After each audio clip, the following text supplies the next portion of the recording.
So I want to continue this discussion of what is intersection number. And I want to make the following really very, very simple point. So any divisor D on S is a difference. D is, for example, A minus B, with A and B very ample.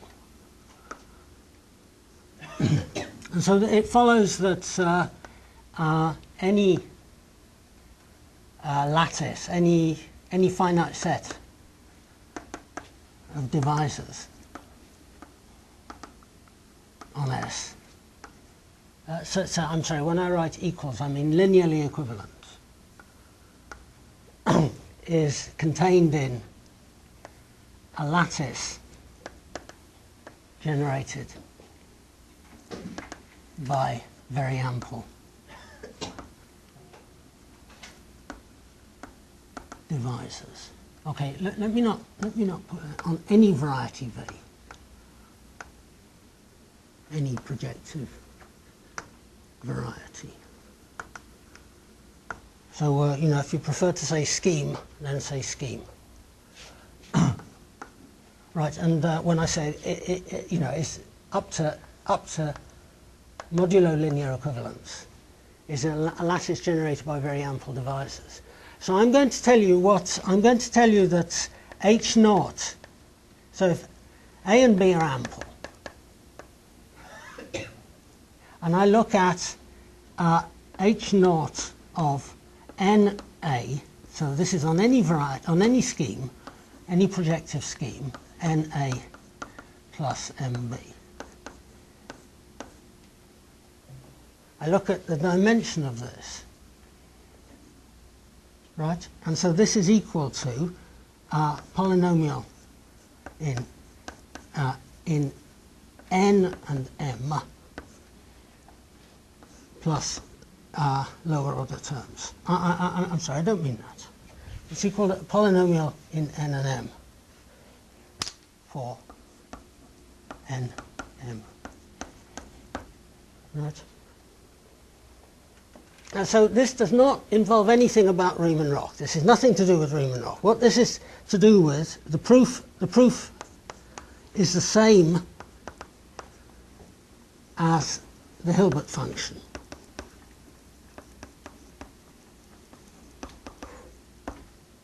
Right? So when you, if I only had one of these guys, if I had V and OV of NA, then this, some multiple here is very ample, and so I can make all of this into a ring. I can take an element in some multiple here, you know, for example, an element that has no divisors of 0 on V, and I can divide out by that. So then I get an exact sequence connecting this with this minus n minus 1. Right? So H naught of this is equal to P of NA is the Hilbert polynomial. And this is for all n greater than 0. So here there's no cohomology here at all. This is just a statement about the ring associated to a projective variety and a very ample divisor. Right? So it's just something, a statement about the homogeneous coordinate ring of A. And this statement I proved in my undergraduate lecture last year.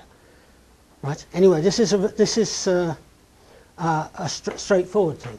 And so similarly, H naught of V, you know, NA plus MB is polynomial in N M for N M greater than 0. I'm just thinking of A and B as being ample here, or very ample.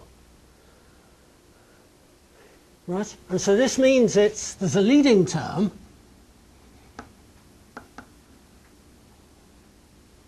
and then plus a lower order term. I'm just saying this is a polynomial, so a polynomial has terms of the highest degree, and I say those are the leading term. Right? So when you've established this thing, when you know, the definition of the dimension of V and the degree of V in the embedding, in the A embedding, is the leading term.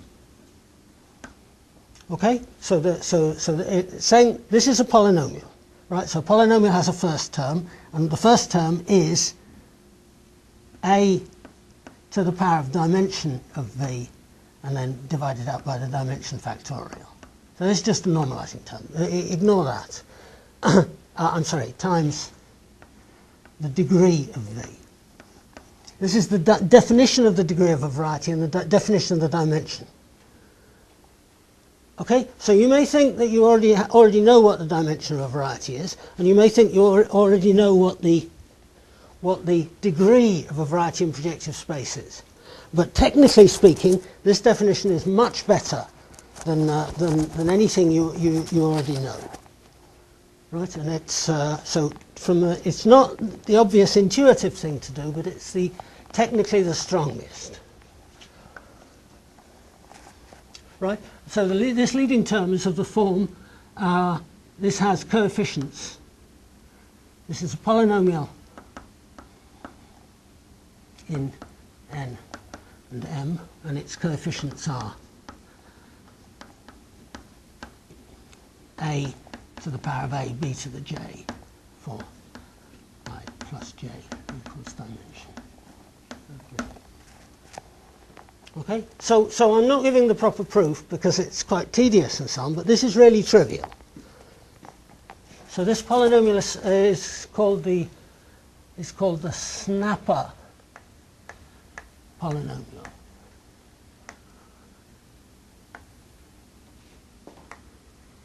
Right, and so it's just the same thing as the Hilbert polynomial, but it's in several variables. Okay. And so for a surface S,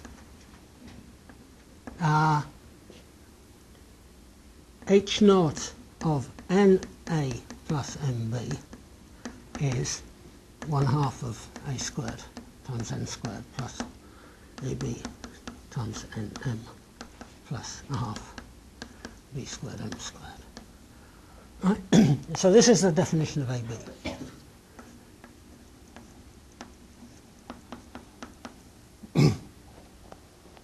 Yes, and so, you know, I mean, the thing I said before about it being the polarization of the leading term in an inhomogeneous quadratic form. It's the same thing. I'm saying this is a quadratic thing plus a lower order term, and when I do this polarization business, so AB is H naught of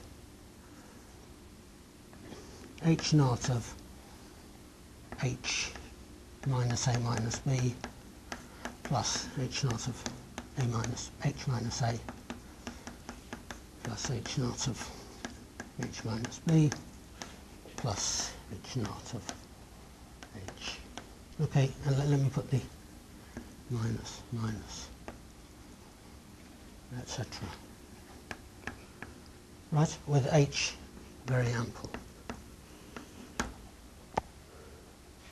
Right, so if you know cohomology, then I take this H to be big enough so that all of these guys have zero higher cohomology. I use the Serre vanishing theorem to kill all the higher cohomology. But you don't actually need it. This is true for basically trivial reasons. Right? So that's what this intersection number AB is. And so if you know any of these definitions,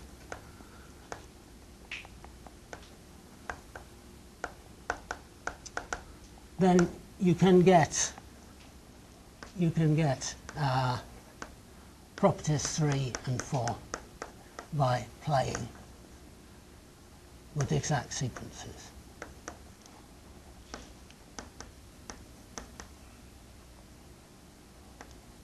Right. So I'm not giving you correct proofs of all of this stuff because it is all in the literature and it's all basically very simple material. But for example, let's just think about this 3. I want to say that D1 and D2 are effective, and D1 intersect D2 doesn't know common components. Right, so I write J is ID1 plus ID2. So this is I'm on a non-singular surface again.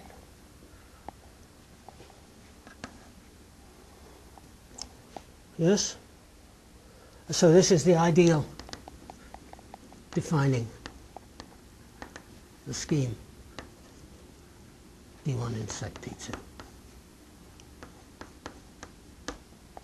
Right, and so I've got this ideal J, and it's of the form ID1 plus ID2, and this plus is taking place inside thing here. But I can write this as ID1 direct sum ID2 if I want to, and then there's a kernel here. Yes? And so, you know, if you think about what this is O of minus D1 minus D2, and then there's O of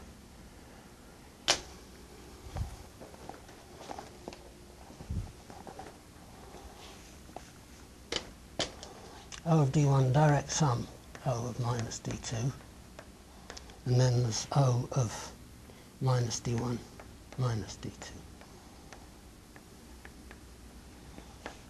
And this is J. Okay, so I'm thinking if I'm near a point P, D1 is given by F1 equals 0, and D2 is given by F2 equals 0, and the sequence here is the Cauchy complex. Right, so it's this is the ideal generated by F1, F2. This is O plus O with 2 maps, F1, F2. I think I should write them F1, F2.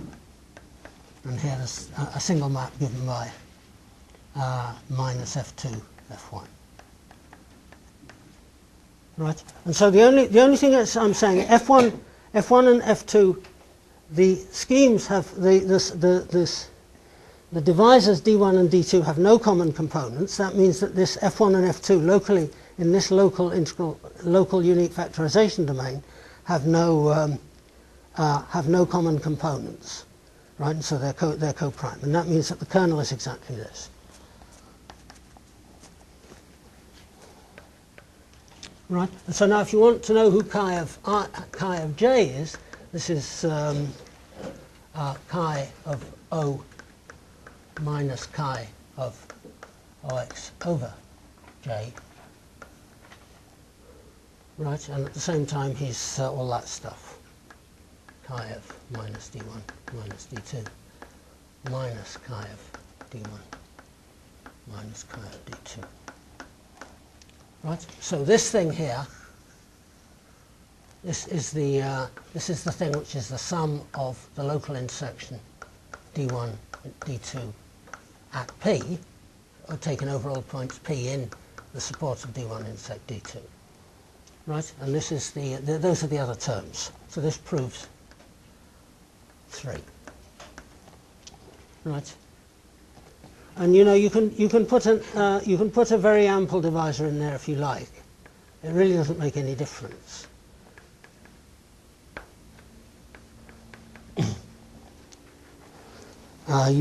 Because twisting this thing here is only supported at finitely many points. So if I twist by h, I don't change this number at all. And you know,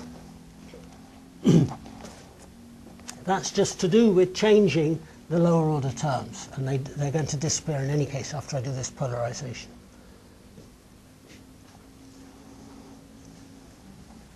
Okay, so anyway, I'm sorry I'm being a little bit rough about this, but you know, it is all written in the Park City notes, and there are at least 2 or 3 textbooks that do this very well. Okay. So what do I want to say next? Do the exercises in Park City Chapter A.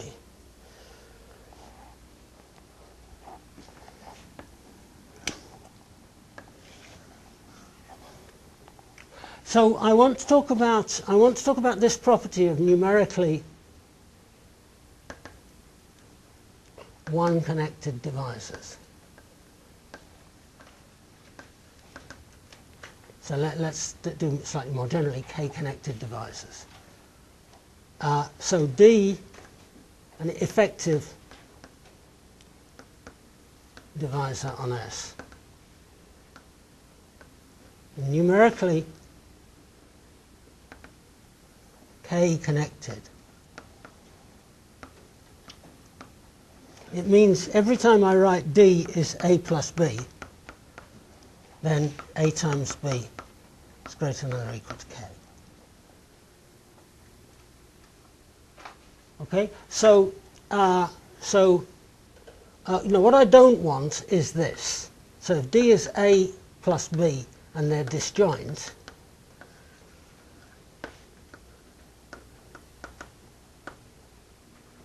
then D A plus B is not K connected, is not one connected. Right, because here it's A times B, A plus B, and A times B is equal to 0. Right, or if D is irreducible, then this holds vacuously for all K. Right, if D is irreducible, then every time I take a decomposition A plus B, I want these to be positive. Right? Then every time I take a decomposition like this, anything I like happens because it never happens. Yeah?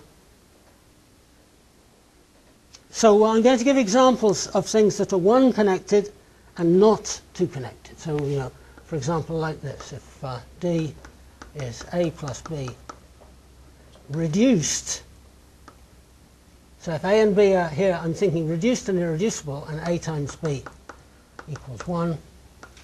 This is exactly one connected. Right? So it means that if I were to turn a blind eye to this point, then the curves the divisor D is disconnected. Right? Or later on we'll see a picture like this where I blow up this point to a minus 1 curve, and then the proper transform, the birational transform of this curve is now A primed, B primed, and now it is definitely disconnected. Okay, so this is the kind of thing I'm doing. However, notice that this applies in cases like this when if D is horribly non-reduced. So, for example, if D is a plane curve of degree D, D could be D lines. D times the same line.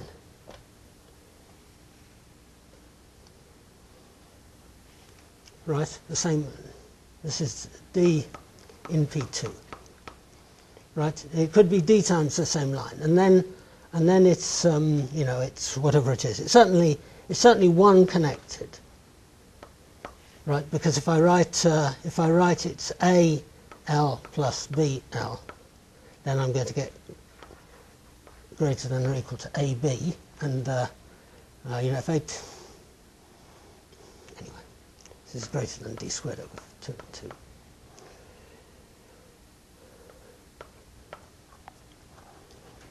I'm sorry. Have I got that wrong? If it's, for example, 4, then it could be 2 plus 2, D squared over 4.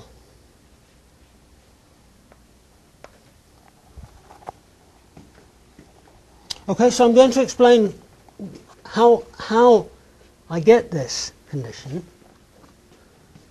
I'm going to explain, in other words, starting off with a surface just given to me, how I deduce that some divisors on it are two connected, and then I'm going to tell you what I want it for. So, this is we're still really talking about mathematics of the 1960s or something. This notion was written down by Franchetta, probably in 1930s, and by Ramanujam, C.P. Ramanujam,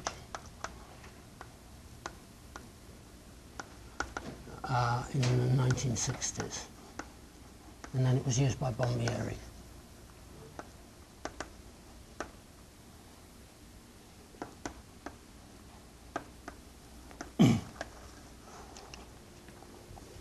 Okay. So, in order to tell you how I get these, I want to more generally tell you a little bit more about intersection pairing. So, more about intersection pairing. About on a surface. So I want the algebraic index theorem,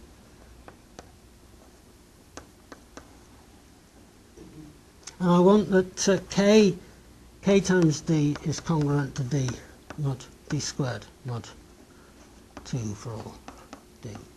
So this is a special property of the canonical class.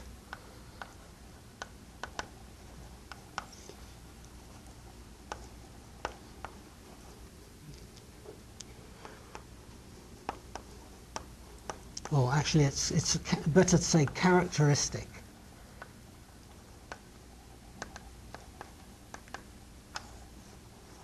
Right, and then the different interpretations of the algebraic index theorem. It means that, so if I have this, then when I have a surface of general type, it will always happen that a little multiple of k is numerically connected as I want.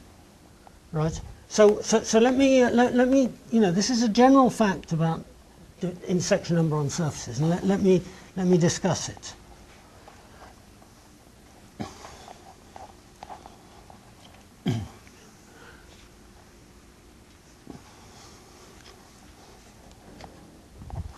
So I have this group div S, and there's pick S,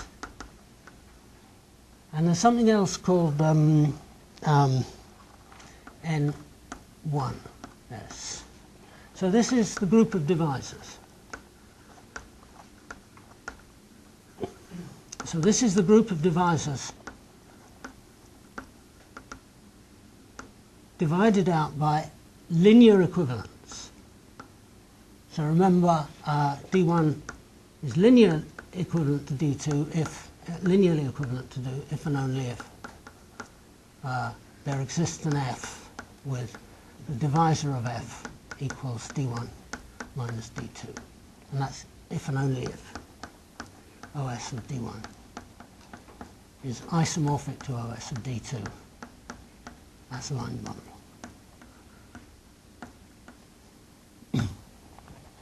Yes? So who's this guy? This is the group of divisors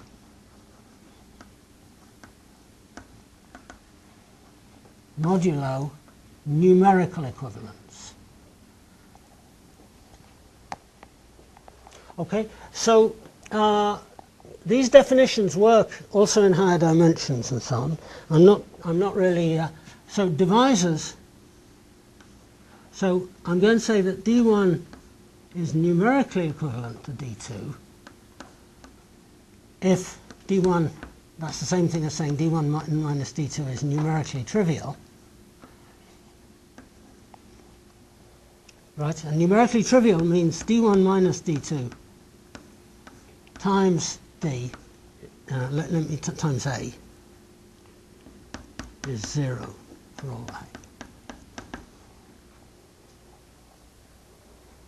Okay, so so let's just think about what this means. I've got this D1, D2 maps to d1, d2 is a linear, bilinear symmetric pairing. Yes, and numerical equivalence is the kernel of this pairing.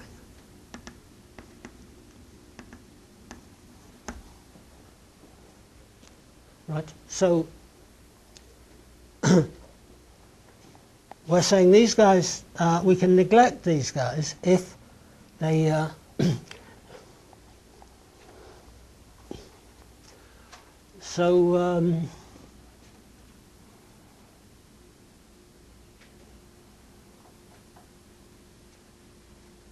there's also between these two there's algebraic equivalence, which I'm not going to worry about, right? But in any case, the kernel here, the kernel is basically k of s multiplicative, right? I'm taking divisors here and I'm dividing them out by this. So the kernel here is, this thing here is now, the pic s is, this is complicated. The kernel is H1OS and numerical equivalence. Anyway, I'm sorry, I'm not going to explain it properly.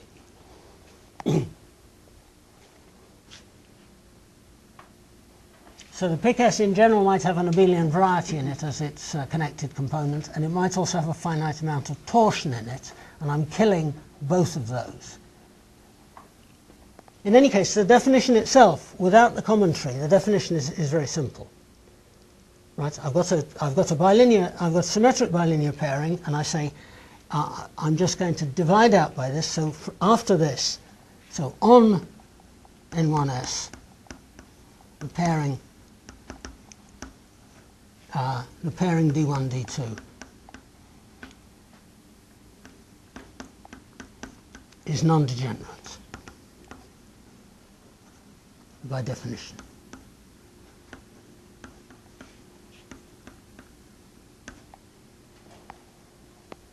Right, so this guy is now, of course, it's a finitely generated Z module, but he's got a non-degenerate pairing on him. And that means that he's a free Z module. It looks like Z, so it's Z to the row with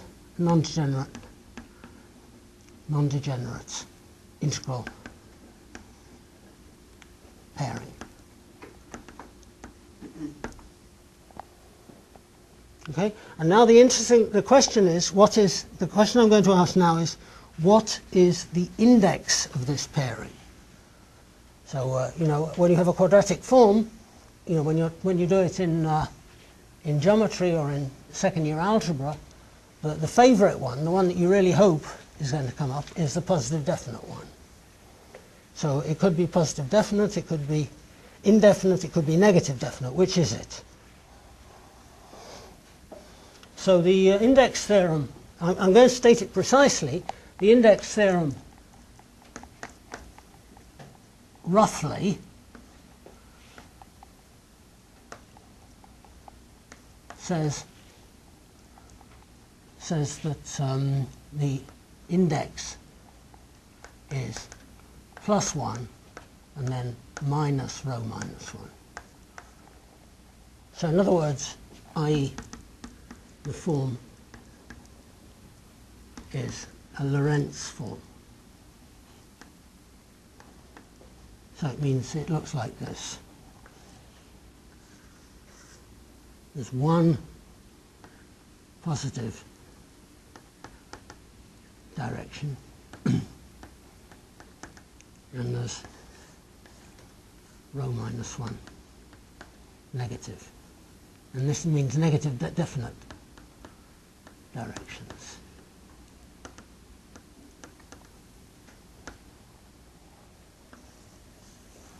Okay, so you know, everybody studied quadratic forms, bilinear forms in second year algebra.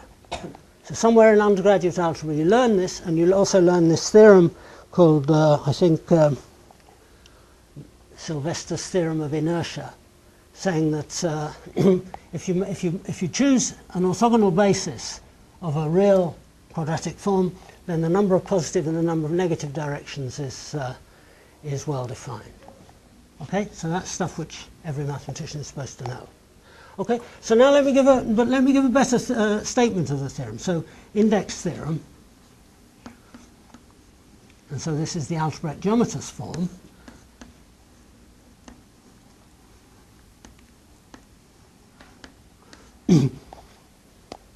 So it says this: if H is ample, then H squared is positive, of course. If H times D is 0, then D squared is negative. And D squared is strictly negative except for the numerically trivial.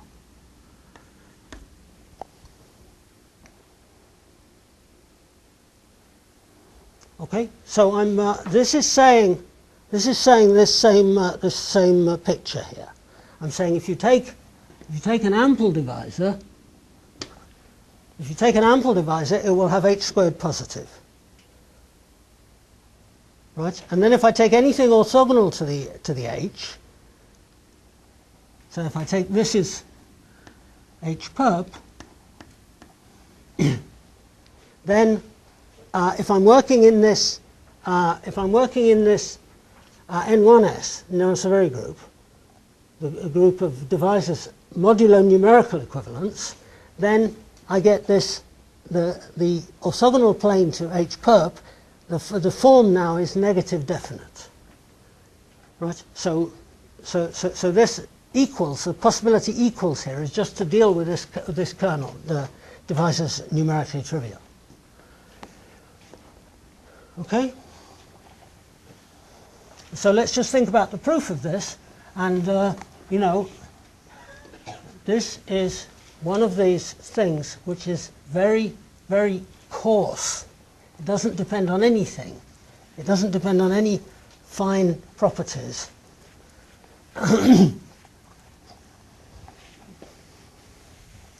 So because, well, maybe it depends a little bit on Riemann-Roch. So because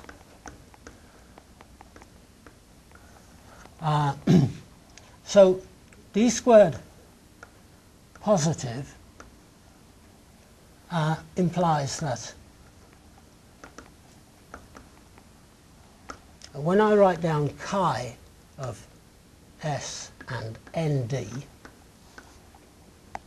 this looks like n squared d squared over 2.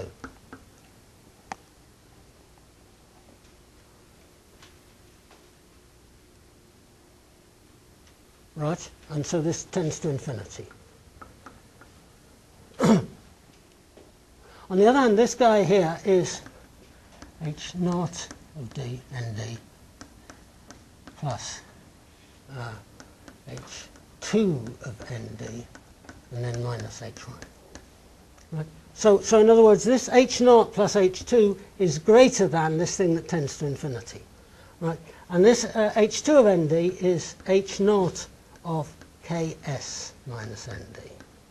So I'm sorry, here I should have prepared this better. I'm using Riemann-Roch here on surfaces, and here I'm using Serre duality.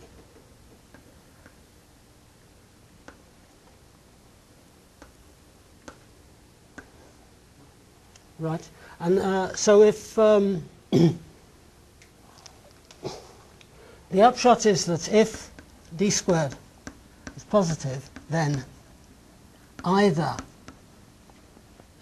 H naught of ND is positive, or H naught of minus ND is positive for n great. Right, because if H naught of Ks minus ND is positive, then I can just subtract off the terms Ks.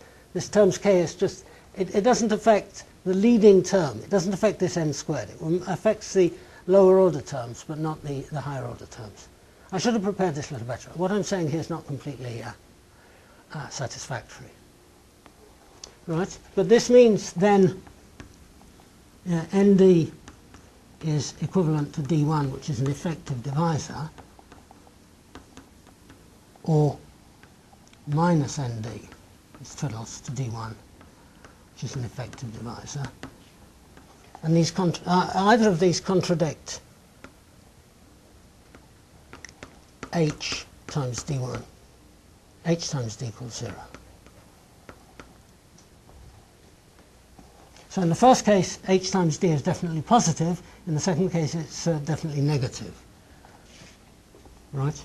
And so this that implies this less than or equal to. Okay. So there's a little trick here, which you know, I mean, what you need to do is take this argument home and work it out for yourselves as an exercise, because it's not completely trivial. Okay, so if d squared equals 0 and d times a is not 0 for any a, right, I can modify, sorry, if h times d equals 0, I can do a minus lambda h to make this also equal 0.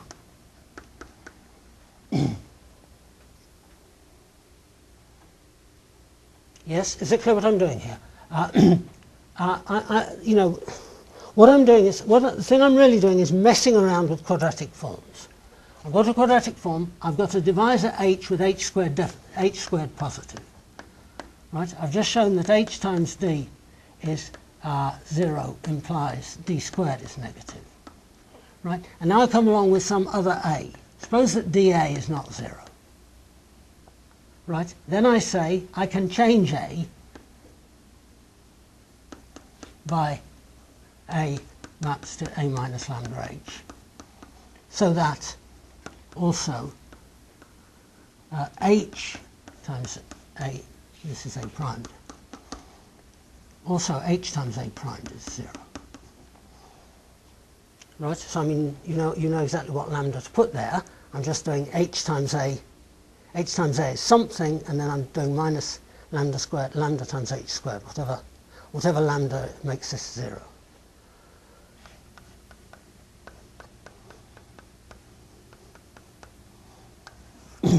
Yes? And now I've got h is orthogonal to a and to d, and a squared equals d squared equals 0. I'm sorry, d squared is 0 and a squared is less than or equal to 0. Right? But now if you think about d plus, you know, epsilon h, epsilon a, this is a primed. Right?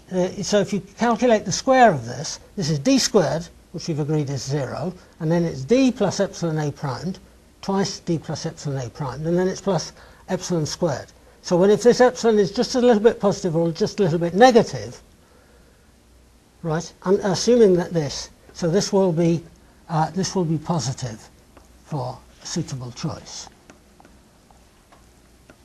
And this is a contradiction. Right, so I found two little vectors here.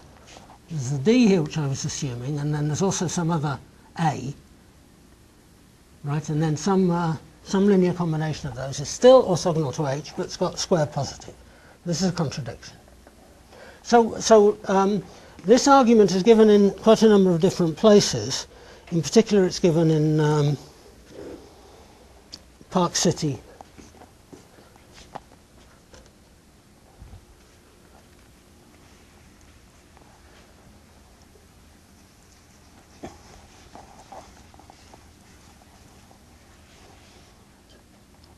Park City D.2.2. So, you know, I mean, I'm just saying you can read the proof there. It's not, I'm not saying you have to read the rest of that section. This is towards the end of the notes. Yes? So let me just repeat the statement. So I consider the pairing, intersection pairing of divisors. Then H is ample, has H squared positive. H times D equals 0 implies that D squared is less than or equal to 0, and D squared equals 0 only if D is numerically 0. I'm going to use this immediately, and it's very simple. It's very simple to use. So you know, some of this stuff you just need to see 2 or 3 times and then you remember it. It's not really a matter of understanding the proof. Anyway, the proof is elementary, and the proof depends only on the fact that this function here is quadratic.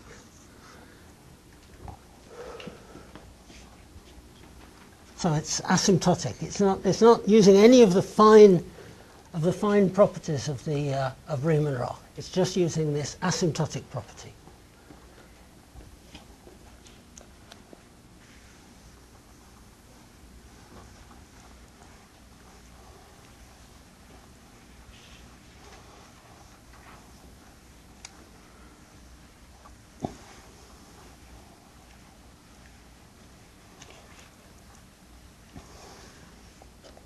Okay, so what else?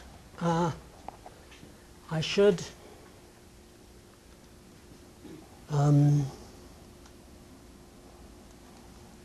I want to give an example of C with C squared negative. So, you know, the thing I'm doing here is I'm trying to get over a kind of little psychological barrier on the part of many students. I mean, saying I've got a curve and the curve has got negative number of intersection points with itself sounds ridiculous. It sounds a contradiction. Right. So let's give some examples. And so in the Park City lecture notes, I say consider the surface FA. So this is the scroll, which is the projectivization of the bundle O plus O of A. Right, and so this is a surface. It looks like this. It's a P1 bundle. This is a P1 bundle over P1. Right, and I hope most of you have seen this. But if you look at the curves on it, it's a toric variety. The toric strata of it look like this. There's the fibers. This is the fibers of a morphism here, which I'm going to call A, and I have A squared equals 0. A is the fiber of a morphism. Right, so that's sort of basically uninteresting. That's something obvious. And then there's a negative section corresponding to setting these functions equal 0. And that's the B with B squared equals minus A. And here's the positive section corresponding to setting these guys equal 0, and this is linearly equivalent to B plus A times A, and this B plus A times A squared is A, and B plus A times A, B is 0. Okay, so let's just try to make this plausible. Try to make this obvious with a kind of geometric construction. So the surface FA is the cylinder corresponding to the cone over the rational normal curve.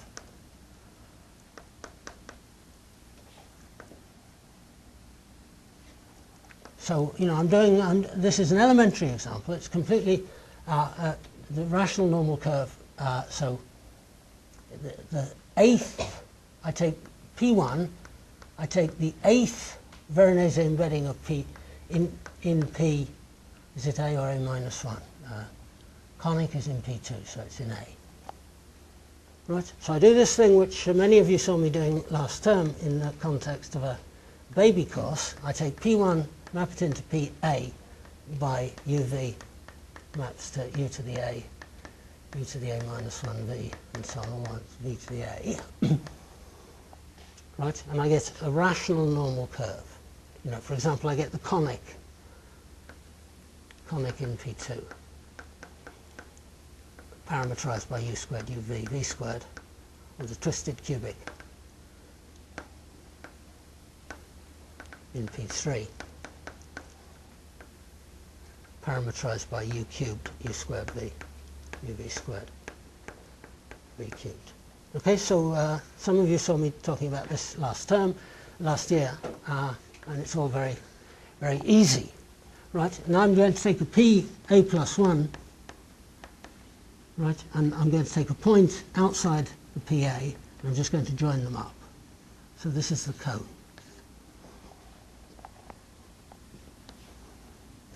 Right, and now let's take this point and do the blow up, which means the cylinder corresponding to the cone.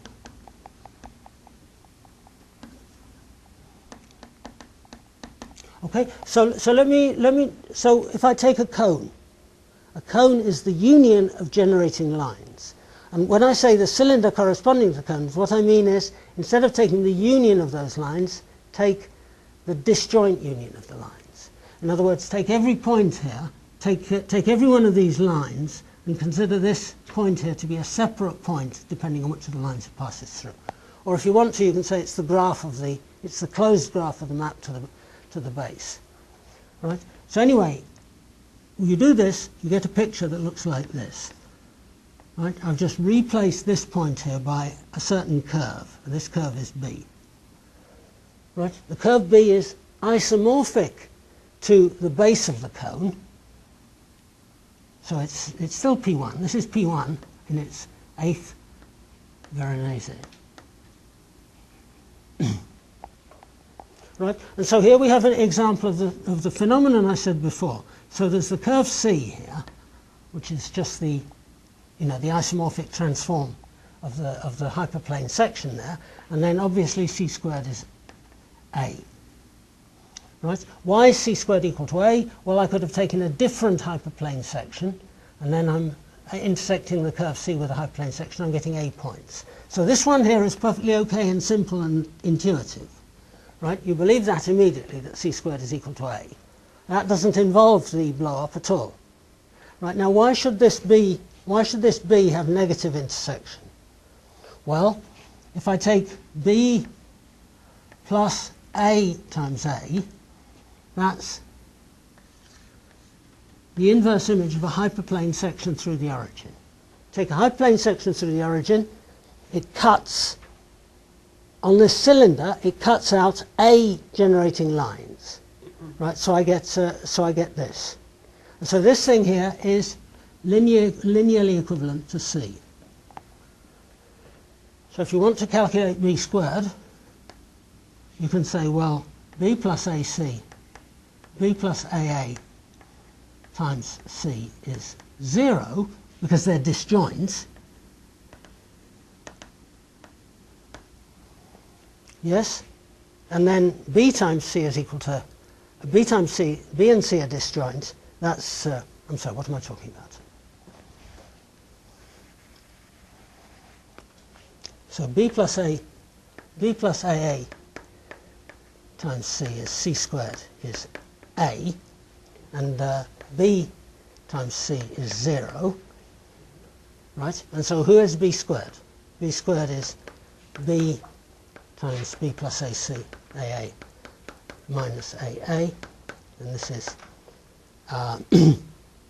b times, this one is c, and linearly equivalent to c, so disjoint from b, so this is 0, and then minus a. I'm sorry? A, B. A. Yeah, thank you.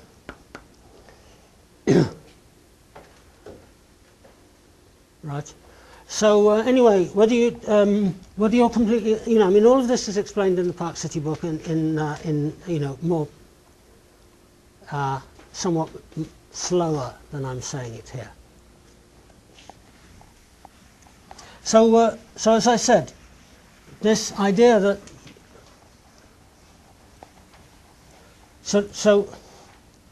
c squared less than 0 is not intuitive, but it happens all the time.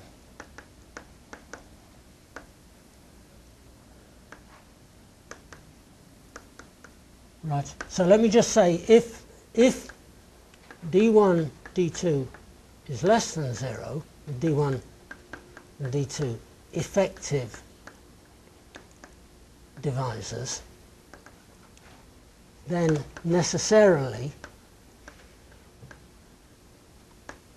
d1, d2 have common components,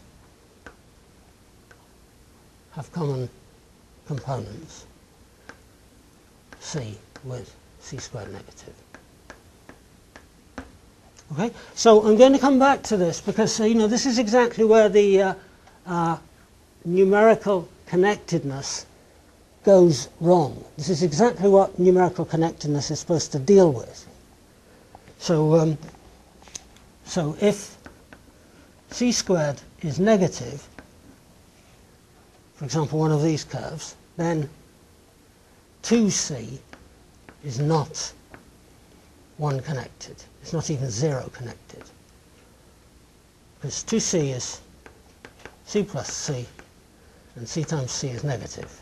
Okay, c is less than or equal to 0, then 2c is not 1 connected.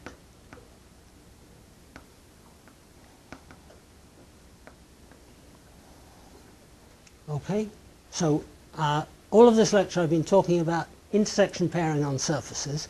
Intersection pairing on surfaces. What is there interesting to say about it? Well, you can define it. It's part of this structure of Hilbert function and the snapper polynomial, which is basically the same thing as the Hilbert function in more variables, right? And then it has this characteristic property that it's got one positive direction, and then all the other directions are negative semi-definite, and actually negative definite if you work modulo numerical equivalence, right? And now we're going to be talking, from now on we're going to talk about this notion of divisors being 1 connected. And so this is the, for Bombieri, in Kodaira Ramanujam Bombieri, this is the the thing that gives rise to these canonical embedding, pluricanonical embedding theorems. Okay, so maybe I should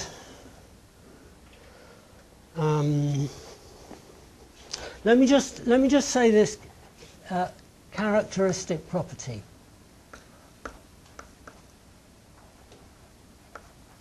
Of k. So the statement is that k times d is minus d squared is even for all d.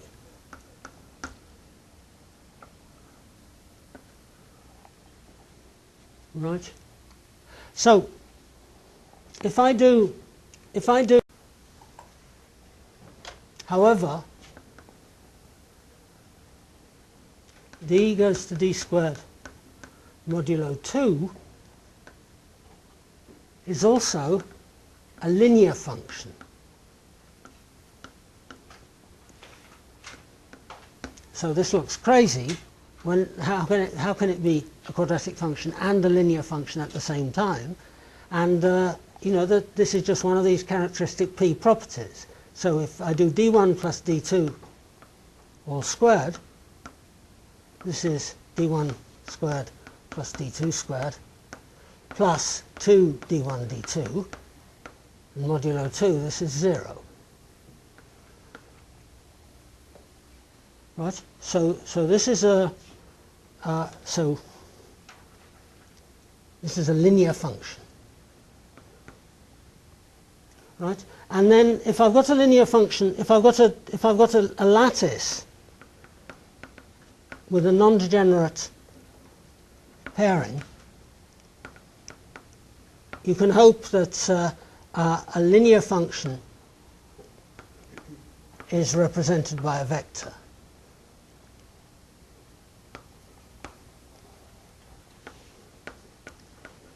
So when this is true, it's called a characteristic vector.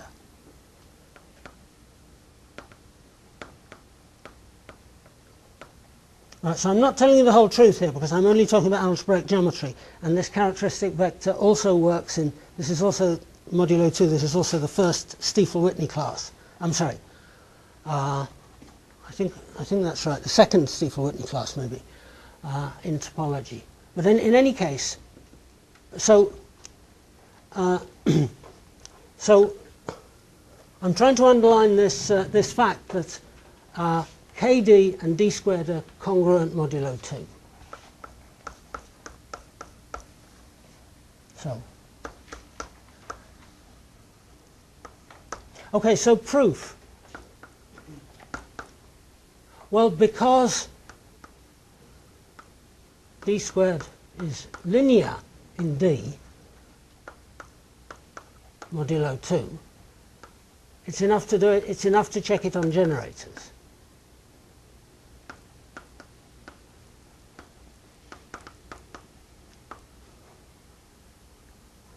Right, and generators, so div S is generated by irreducible curves.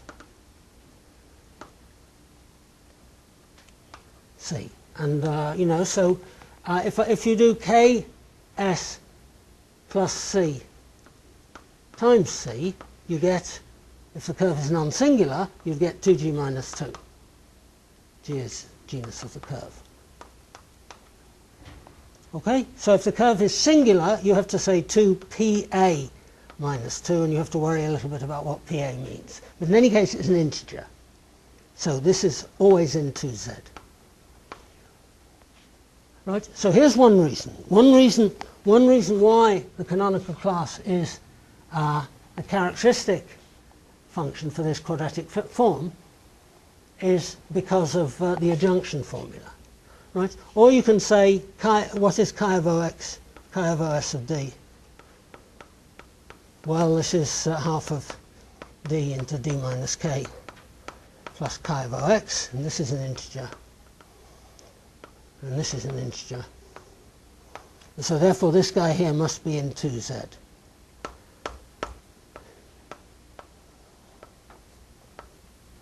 Okay, so you know, this is not a especially difficult point, but it is quite a remarkable property, and we're going to use this several times. So you know, basically we're using it to tidy up special cases. When we get to special cases where, you know, d1 squared and d2 squared are both very, very small, then if I say not only is he very small, but he's congruent to 1 modulo 2, then usually that is going to restrict this down in very many ways. Okay, so I haven't completely finished telling you how I'm going to achieve this numerical connectedness, and I haven't told you what I'm going to do with numerical connectedness once I know it. Right, that's all for Wednesday's lecture.